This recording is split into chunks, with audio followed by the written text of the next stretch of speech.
Hi, good afternoon. Kevin Martin here, your UT admissions guy, joining you today from Luxembourg City, Luxembourg. So for some of my early viewers, you might remember Luxembourg from one of the first videos I ever filmed about 2 years ago, and it's really cool to see my YouTube channel develop to over 700 subscribers and in over 40 videos. So I appreciate those of you that subscribe to my YouTube channel, and if you enjoy these videos, definitely subscribe to get the latest information about UT Austin.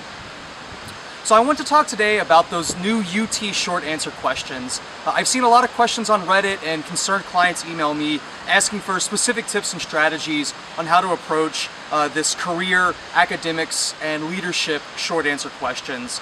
So UT Austin requires Essay A and these 3 short answer questions, and these are the only essays that you can submit. There's been a little bit of confusion about whether you should submit essays B and C, but UT's only going to look at these A and the 3 short answers. Nevertheless, a lot of students are taking content from their 3 short answers and repurposing it for their Essay B for applications like UT Dallas and Texas A&M. But I want to share with you these 10 tips and some early observations I've seen from some of the drafts that a few of my clients have already submitted that we've worked through. So for the first one about the career prompt, you should use this prompt to answer why you're choosing UT Austin and how it can help meet your future goals and ambitions. So you can link your desired area of study, your first choice major, into how UT Austin can help you meet your medium and long-term career goals. Secondly, you don't need to use this short answer question to lay out all of your life plans. Again, this is only 250 to 300 words to discuss 1 or 2 things you may be interested in doing, or even using this as a process of elimination to remove a few things that you've decided may not be in your best interest.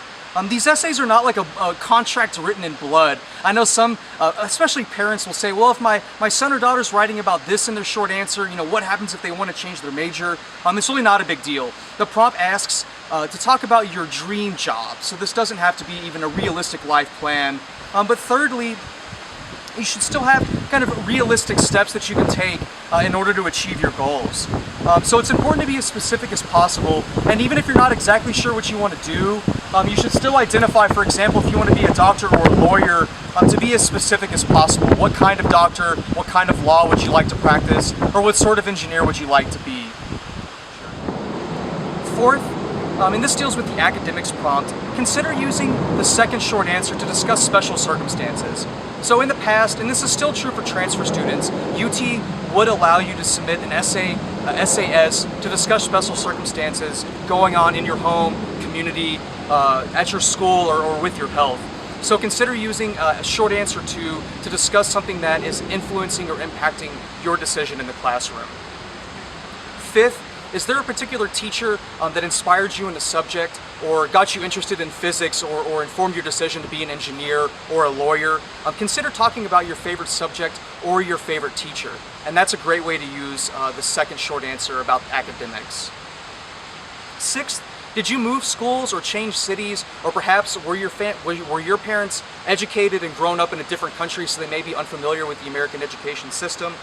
Reviewers only know as much as you tell them, so it's important to describe the influence that changing schools had. Did it mess up your class rank? Did the AP or honors credits not translate correctly? This is something that you should tell reviewers about. It's also important to directly answer the question. So these are ways that you can approach that academics question. And seventh, if you are an outstanding student, don't be shy. I've seen some comments on Reddit assuming that the academic short answer prompt is only for students that have a special circumstances or a below average semester. But if your academic transcript does represent you accurately, just say yes. Like, start your essay and say, my academic transcript represents my performance as a student. And then you can go on to talk about characteristics like perseverance, diligence, being a good member in a group project, and even use this as an opportunity to cite a specific topic or project that really got you interested. You can also talk about maybe some independent study or things you're doing outside of the classroom, because again, you have 300 words, so you should use all of them instead of just saying like, yes, my transcript is accurate, and then ending your essay in 1 sentence. Like, that's not a very good idea. So these last 3 tips are about the leadership short answer.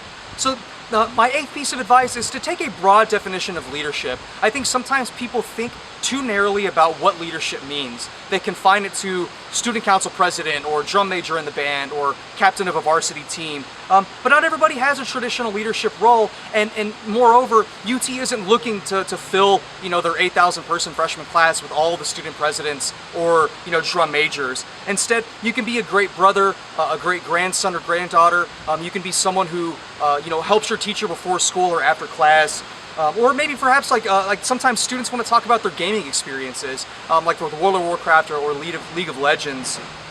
And so if you have some sort of unconventional leadership role, don't be afraid to talk about that. It doesn't just have to be community service or an extracurricular activity. My ninth piece of advice is use the leadership essay to demonstrate how you can bring diverse perspectives to class. Diversity doesn't just mean race or the language you speak, your skin color, or your gender. Instead, you should take a broader definition of diversity and consider what valuable experiences you can bring into classroom discussions or how you can contribute to a UT student organization. The prompt asks you how you see yourself being a leader at UT's campus, and one way to frame this is to talk specifically about the perspectives you can bring to Austin. My final piece of advice is if you have an activity that you are fiercely committed to, consider expanding upon a letter of reference or your expanded resume by talking specifically about an extracurricular activity, hobby, or interest that you just love doing in your spare time. This is a way that you can also frame how you can again bring an interesting perspective to class, and you can also identify student organizations or opportunities on campus where you feel like you can contribute.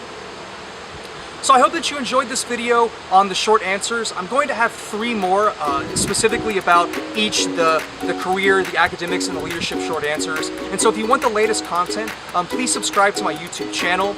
I've also published a book recently, Your Ticket to the 40 Acres, as well as a course that features premium content where I review real applications and I take essays from first drafts through to their final copies. And so you can find more information about that in the information section of this YouTube video. I hope you enjoyed this video, and I hope you have a great day.